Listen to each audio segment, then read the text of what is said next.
Britain में खुशामदीद। सबसे पहले खबर army chief field marshal Asim Munir की, जिनका कहना है कि मसालेहत सच्चे दिल से माफ़ी मांगने से ही मुमकिन है। ब्रसल्स में सीनियर सहाफ़ी सुहेल वड़ाज से गुफ्तगू में उन्होंने कहा कि तब्दीली की खबरें झूठ हैं। खुदा ने उन्हें इस मुल्क का मुहाफ़िज़ बनाया है, इसके अलावा किसी ओहदे की ख्वाहिश नहीं। भारत प्रॉक्सीज़ के जरिए पाकिस्तान का अमन तबाह न करे। अफगान हुकूमत तालिबान को पाकिस्तान में धकेलने की पॉलिसी बंद करे। वज़ीर आज़म शहबाज शरीफ की 18 घंटे काम करने को सराहते हुए फील्ड मार्शल ने कहा कि वज़ीर आज़म और काबीना ने जंग के दौरान जिस आज़म का मुजाहरा किया वो काबिल तारीफ़ है।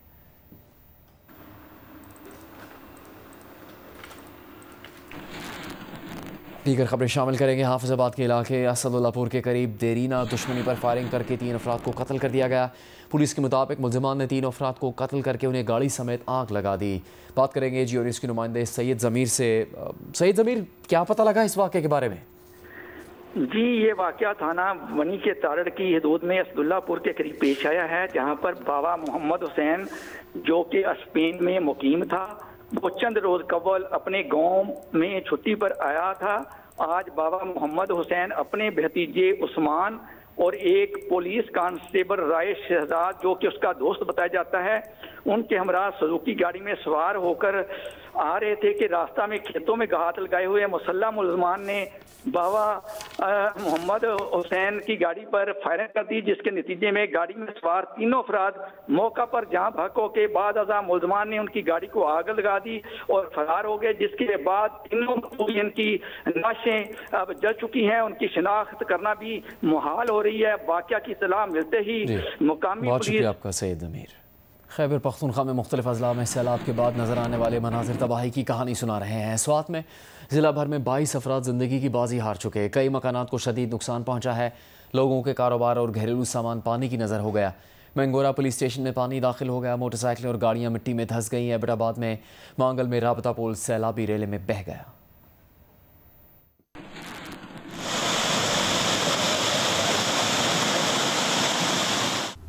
स्वात में मुतअद्दिद इलाकों में सैलाब की तबाहकारियाँ। मैंगोरा, मंगलोर, मट्टा, कोकारई में सैलाबी रेला सब कुछ बहा कर ले गया। सैलाबी रेलों ने निज़ाम ज़िंदगी को मफलूज कर दिया। लोगों के कारोबार और घरेलू साजो सामान मुकम्मल तौर पर तबाह हो गए। कई इलाकों में मुतासरीन अपनी मदद आप के तहत घरों और दुकानों की सफाई में मसरूफ हैं। कुछ भी नहीं बचा, सब घर खराब हो गया, तबाह बर्बाद हो गया। कोई हमारे पास नहीं है इधर पूछने के लिए। पानी हमारे घर में दाखिल हो गया, कुछ भी नहीं निकाल सकता। खाने पीने की चीज़ भी हमारे घर में मौजूद नहीं है। जितने भी हमारे सामान है वो सब तो चले गए, लेकिन हम कहते हैं कि जो बाहर जो गंद पड़ा है ना, ये साफ़ हो जाए। बाकी अंदर घरों के जो सामान है वो वैसे भी बाहर खुद ला रहे हैं। ये आज दूसरा दिन है, लेकिन अभी तक नहीं आए। पानी, बिजली, गैस तो है ही नहीं, क्योंकि हो सकता है ये हफ्ते 2 हफ्ते तक भी ना आए। मैंगोरा पुलिस स्टेशन में पानी दाखिल होने से बेसमेंट पर मौजूद रिकॉर्ड और असलहे को नुकसान पहुंचा।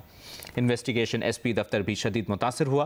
पुलिस स्टेशन में खड़ी मोटरसाइकिलें मिट्टी में धंस गईं, जबकि वर्कशॉप में खड़ी कुछ गाड़ियां सैलाब में बह गईं तो कुछ मिट्टी के नीचे दब गईं। बाजौड़ में तहसील सलारजई में आसमानी बिजली गिरने और लैंड स्लाइडिंग से जाँ बहक होने वाले तमाम अफराद की लाशें निकाल ली गईं। एबटाबाद में गुज़श्ता रोज़ की तूफ़ानी बारिश से मांगल नदी में शदीद तुग़यानी है। मानसहरा में ढेरी हलीम और नीलबंद में रेस्क्यू ऑपरेशन दोबारा शुरू कर दिया गया। गिलगित बल्तिस्तान में सैलाब की तबाहकारियों के बाद जानी नुकसान हो चुका है। सैकड़ों मकानात तबाह हो चुके हैं। हम बात करेंगे वफाकी वज़ीर इत्तलात अताउल्लाह तारड़ से। तारड़ साहब, वफाकी हुकूमत क्या किरदार अदा कर रही है ऐसे हालात में इस वक्त? जी, बहुत शुक्रिया जी। एक तो वज़ीर आज़म वक्तन फ़वक्तन NDMA का दौरा करते रहे हैं, जिन इजलासों में बाकायदा तौर पे KP गवर्नमेंट के या GB गवर्नमेंट के रेप्स मौजूद होते थे और उनको अर्ली वार्निंग सिस्टम के तहत मौसम की जो सूरत हाल है उसकी आगाही दी जाती रही है। उसके बाद आज पूरा दिन वज़ीर आज़म की हिदायत पर जो हमारे वफाकी वज़ीर कश्मीर उमूर हैं, वो आज KP में रहे, बुनेर में रहे, बाजौड़ गए। उन्होंने इमदादी सरगर्मियों की हिदायत, बल्कि वहाँ पे इमदादी सामान की तफसील की भी वो निगरानी करते रहे। इसके साथ साथ जो NDMA ने वज़ीर आज़म को पूरा दिन आगाह अपडेट कॉन्स्टेंट लेते रहे, उसके तहत इमदादी सामान जो है वो KP गवर्नमेंट और PDMS को हैंड ओवर हो चुका। अंदर तकरीबन मैं समझता हूँ कि generator, D watering pump, water tank, shelter tent, family tent, इसके अलावा 800 kg मेडिसिन और हजारों की तादाद में मेडिसिन के आइटम्स और राशन जो है मुनीर भिजवाया जा चुका है। एनजीओ के साथ राब्ता है। इसके अलावा पाक फौज ने तकरीबन 585 टन राशन जो है वो भिजवाया है इन इलाकों के अंदर। तो फेडरल गवर्नमेंट मुकम्मल तौर पे इस वक्त फाल है। केपी गवर्नमेंट के डिस्ट्रिक्ट एडमिनिस्ट्रेशन को ये सामान हैंड ओवर हो रहा है। जो पेशावर में एनडीएमए का वेयर हाउस है वहां से सामान की तरसील जारी है और वजीर आजम आगाह भी हैं, मॉनिटर भी कर रहे हैं सिचुएशन को। और इसके साथ साथ वफाकी वजीर अमीर मकाम साहब ऑन ग्राउंड मौजूद हैं, जिनकी फुटेज आप देख सकते हैं कि उन्होंने इमदादी सरगर्मियों में भी हिस्सा लिया और खुद निगरानी करते रहे। तो ये एक कौमी मसला है जिसमें फेडरल गवर्नमेंट प्रोविंशियल गवर्नमेंट के साथ खड़ी है और वजीर आजम की इस पे मुकम्मल हिदायत है कि प्रोविंशियल गवर्नमेंट को भरपूर सपोर्ट फराहम की जाएगी। बहुत शुक्रिया आपका अता तार साहब जियो न्यूज़ से बात करने के लिए। गिलगित बल्तिस्तान में लैंडस्लाइडिंग और सैलाब से जाम बहक अफराद की तादाद 12 हो गई है। सैलाब से बड़ी तादाद में घर गिर गए, मसाजिद मुतासर हुई हैं, सड़कें तबाह हो गईं, राबता पुल दरियाबुर्द हो गए। आज़ाद कश्मीर के ज़िला मुजफ्फराबाद में सैलाब से बड़तरा के मकाम पर पुल टूट गया, जिससे 1 लाख की आबादी का मुजफ्फराबाद शहर से ज़मीनी राबता मुनक़ता हो गया। बाला इलाकों में बादल फटने के बाद बड़ी तादाद में लकड़ी और दरख्त भी पानी में बहकर आ गए। आज़ाद कश्मीर में 2 रोज़ के दौरान 13 अफराद जाम बहक और 8 ज़ख्मी हुए।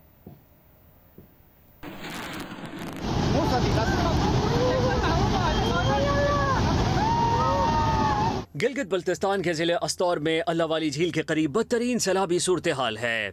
रेला रास्ते में आई हर चीज को बहा ले गया। सैलाब से ज़रई अराजी, मकानात, फसलों और इमलाक को बड़े पैमाने पर नुकसान पहुंचा है।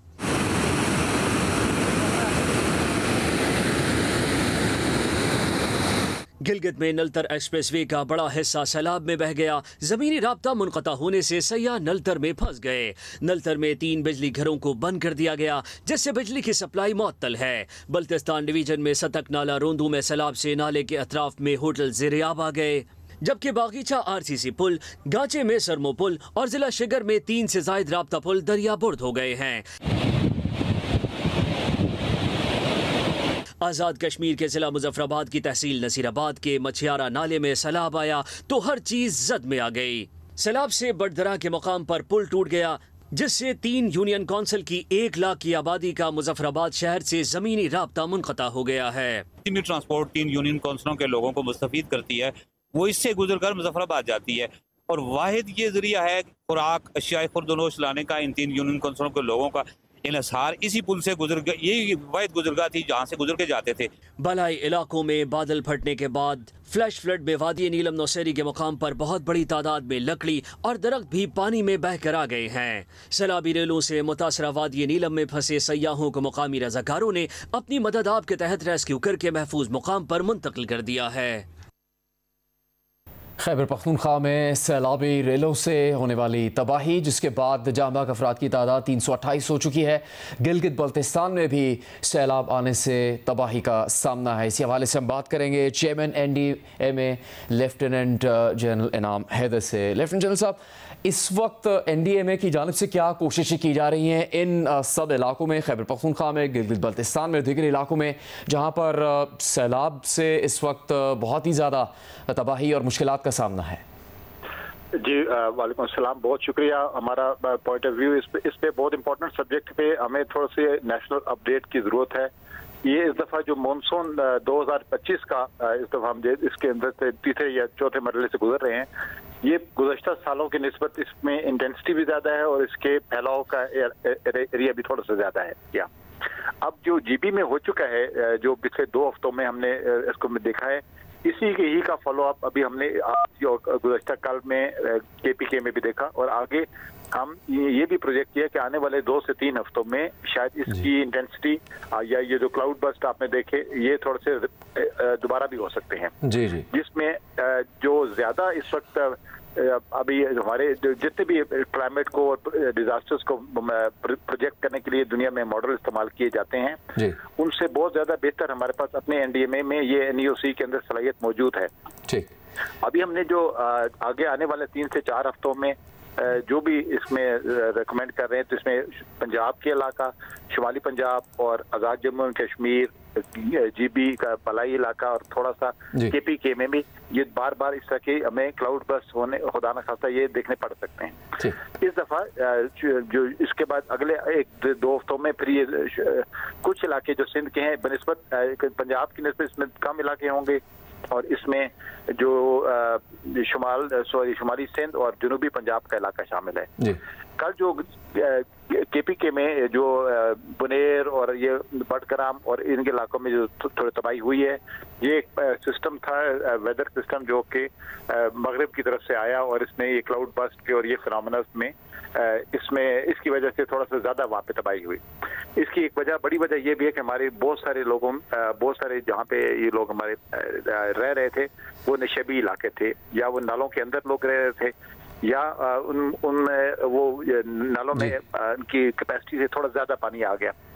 ये दोनों सूरतों में पानी ने स्वेल किया और फिर आसपास जो हमारे इलाके थे जिसमें लोग इसमें तबाही का शिकार हुए। बहुत शुक्रिया जियो न्यूज़ से बात। अमीर जमात इस्लामी हाफिज़ नईमुर रहमान ने वज़ीर आज़म शहबाज शरीफ को टेलीफोन करके खैबर पख्तूनख्वा, कश्मीर और शुमाली इलाक़ाजात में सैलाबी रेलों से नुकसान पर इज़हार अफसोस किया। कहा कि मुश्किल की इस घड़ी में हुकूमत के साथ खड़े हैं। तर्जुमान जमात इस्लामी के मुताबिक हाफिज़ नईमुर रहमान ने सैलाब मुतासरीन की मदद के लिए हुकूमत को भरपूर ताउन की यकीन दहानी करवाई है। वज़ीर आज़म शहबाज शरीफ ने जमात इस्लामी के ताउन और अमली मदद पर हाफिज़ नईमुर रहमान के किरदार को सराहा।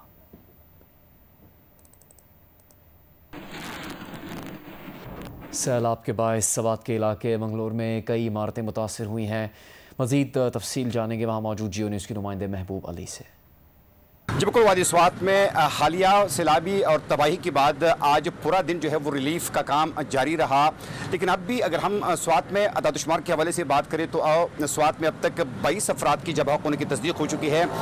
इस तरीके से तकरीबन 500 ऐसे घर है कि जहाँ पर सैलाबी पानी दाखिल हो चुका है और उसको जुज़ी तौर पर नुकसान भी पहुँचा है। स्वात के जिन इलाकों में सबसे ज़्यादा नुकसान पहुँचा है उसमें मिंगोरा सिटी का जो इलाका है, जिसमें मुलाबाबा का इलाका है, मकनबाग का इलाका है, इस वक्त बिशबन और कोकारी के इलाके हैं, ये वो तमाम इलाके हैं जो कि सबसे ज़्यादा मुतासिर हुए हैं। इस वक्त हमारे साथ पाकिस्तान तहरीक इंसाफ के सूबाई सदर जुनैद अकबर साहब मौजूद है। स्वात में तबाही आपके सामने है, जो तबाही हुई है पाकिस्तान तहरीक इंसाफ की हुकूमत ने अब तक क्या किया है और क्या करना चाहिए? बिस्मिल्लाहिर्रहमानिर्रहीम। सबसे पहले तो डेड बॉडी है उसको रिकवर करे, रोडों के जो रोड बंद है उसको खोले और आज हमारी जितनी भी जहाँ तक हमारी रसाई थी सूबाई हुकूमत की तरफ से, तो सीएम साहब ने जितनी भी लोग इस आफत में शहीद हो गए तो आज तकरीबन ज़्यादातर को तो चेक मिल गए हैं। जिस तक रसाई नहीं तो इंशाल्लाह ताला कल तक उसको भी कर लेंगे इंशाल्लाह ताला। सेकंड पेज पे हमारी जो इंफ्रास्ट्रक्चर तबाह हुआ है, हमारी काफ़ी मैंने शांगला में भी देखा कि वाटर सप्लाई स्कीमें थी, रोड थे, काफ़ी और भी चीज़ें थी। तो इंशाल्लाह सूबाई हुकूमत अपने जो उसके वसाइल है इंशाल्लाह ताला मैं आपको यकीन दिलाता हूँ कि अपनी सूबाई हुकूमत जो जितनी भी उसके वसाइल उसके साथ है वो अपनी वसाइल इस्तेमाल करेंगे और कोशिश हमारी यही होगी कि ये फेज़ 1-2 दिन में जो रास्ते खुल जाएँ, अभी भी कुछ लोग मिसिंग है तो उसकी रिकवरी के लिए भी 112 के बाकी हमारे सूबाई हुकूमत के जितनी भी इदारे हैं वो काम कर रहे हैं। वफाकी वज़ीर अमूर कश्मीर और गिलगित बल्तिस्तान अमीर मकाम से इस वक्त हम बात करेंगे। अमीर मकाम साहब शुक्रिया आपके वक्त का। इस वक्त क्या इक़दाम किए जा रहे हैं वफाकी हुकूमत की जानिब से इन तमाम इलाकों में जहाँ पर सैलाब की तबाहकारियों का सामना है आवाम को?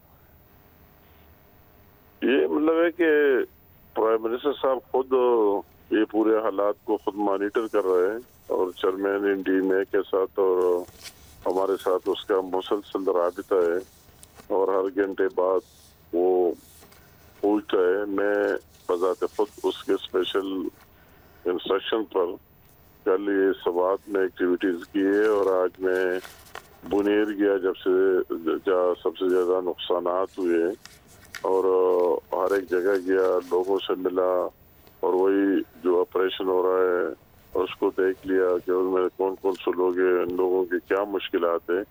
तो आज जो मुझे देखने में मिला एक बहुत बड़ा, मेरा तो ये 2005 का अर्थक्वेक भी देखा है मैंने और इसमें मैंने KPK को मैं देखा था, इसका मैं कोऑर्डिनेटर था और फिर इसके बाद 2010 का फ्लड भी देखा है जितना शदीद और 2022 का फ्लड भी देखा है। तो ये भी मैं कहता हूँ कि इन इंसानियत से कम नहीं है और जो या इंसानी जानों का ज़िया हो गया तो वो भी अभी 300 से ज्यादा बढ़ गए और बहुत से मिसिंग भी है। आज मैं खुद बुनेर गया और वही जब मैंने खुद देखा उसी एक स्पॉट पर ऑपरेशन हो रहा था तो मेरे सामने 2 लाशों को निकाला गया, एक बच्चे के और एक खातून। अगर वही वाकयात आगे बयान करने के नहीं है तो इस तरह एक मुश्किल सूरत हाल है, एक वही जानों का जिया और उसके साथ फिर इंफ्रास्ट्रक्चर का, उसकी रेस्टोरेशन का, लोगों को रास्ते बहाल करने का और फिर वो सारे वही रिलीफ का, रिकंस्ट्रक्शन का एक लंबा अमल है। मगर ये एक बहुत शुक्रिया मीर मकाम साहब, आपसे इंशाल्लाह इस बारे में बात होती रहेगी। यूनाइटेड बिजनेस ग्रुप के patron in chief SM Tanveer ने कराची में प्रेस कॉन्फ्रेंस करते हुए कहा कि एनएफसी अवार्ड के समरात निचली सतह पर नहीं पहुंच रहे, हुकूमत ज़िले मईशत पर तवज्जो दे। मुल्क के मुआशी रोड मैप पर प्रेस कॉन्फ्रेंस करते हुए यूबीजी के patron in chief SM Tanveer ने कहा कि पाकिस्तान को मुआशी तरक्की के लिए तिजारती खसारा कम करना होगा, एक्सपोर्ट सरप्लस और इंडस्ट्रियलाइजेशन बढ़ाने का माहौल फराहम करना होगा। एनएफसी के तहत सूबों को 58% फराहम किया जा रहा है, लेकिन वो निचली सतह पर मुंतकिल नहीं हो रहा। हुकूमत इस मसले को तय करे, वो हुकूमत का साथ दें। हमने एक सेल बनाया हुआ है जो सेक्टोरल एंड डिस्ट्रिक्ट इकोनॉमी पे काम कर रहा है और हर डिस्ट्रिक्ट में हमारी चैम्बरें बैठी हुई हैं। हम उस चैम्बर के साथ उसका पूरा पोटेंशियल उठाते हैं कि वहाँ पर कितना बड़ा पोटेंशियल है। तो जब उस पोटेंशियल को लेके हम उसको इकोनॉमिक एक्टिविटी में कन्वर्ट करने जाते हैं तो वहाँ पे हमारे को ओनरशिप नज़र नहीं आती। ये इसका हल गवर्नमेंट ने हमारे को निकाल के देना है। एसएम तनवीर ने कहा कि फेडरेशन का हदफ मुल्क की बरामदात को 100 अरब डॉलर तक लेकर जाना है और वो हुकूमत का दस्ते बाजू बनेंगे। दुरुस्त पॉलिसी से बरामदात बढ़ाई जा सकती है। आपके जितने इस वक्त 38 के 39 डिवीजन हैं, हर डिवीजन का एक पोटेंशियल है। हैदराबाद को मैं टच करता हूँ तो राइस एक्सपोर्ट है वहाँ पर। सखर को मैं जाता हूँ तो वो लार्जेस्ट खजूरों के प्रोड्यूसर है वहाँ पर। मीरपुर खास जाता हूँ तो मैंगो के प्रोड्यूसर है वहाँ पर। मैं तो पूरी लिस्ट लेके बैठा हूँ। मैं वजीराबाद में जाता हूँ, कटलरी की बेहतरीन कटलरी का काम है। मैंने चेक किया दुनिया में कटलरी का बेस्ट काम कहाँ पर होता है और बोला यहाँ पर हो रहा है। मैंने दुनिया में इसकी ट्रेड कितनी है, उसने 82 बिलियन डॉलर की है। पाकिस्तान से कितनी है जी? 14 मिलियन डॉलर। क्या मजाक बनाया हुआ यहाँ पर आप लोगों ने? किस बात के लिए हम आगे नहीं जा रहे? आलमी रेटिंग एजेंसीज ने पाकिस्तान का मुआशी मंजरनामा मुस्तहकम करार दिया है। ये हुकूमत और कारोबारी तबके की मुश्तरका कोशिशों से हुआ है। अलबत्ता मौजूदा निज़ाम पाकिस्तान की हकीकी सलाहियत से फ़ायदा उठाने नहीं दे रहा। उनसे सवाल हुआ कि क्या वो नए सूबे बनाने की बात कर रहे हैं। जवाब दिया कि वो ये नहीं जानते, लेकिन इख्तियारात इलाकाई सतह पर हकीकी लीडरशिप को सौंपे जाएं। कैमरामैन तला खान के साथ रियाज एंडी, जियो न्यूज़, कराची।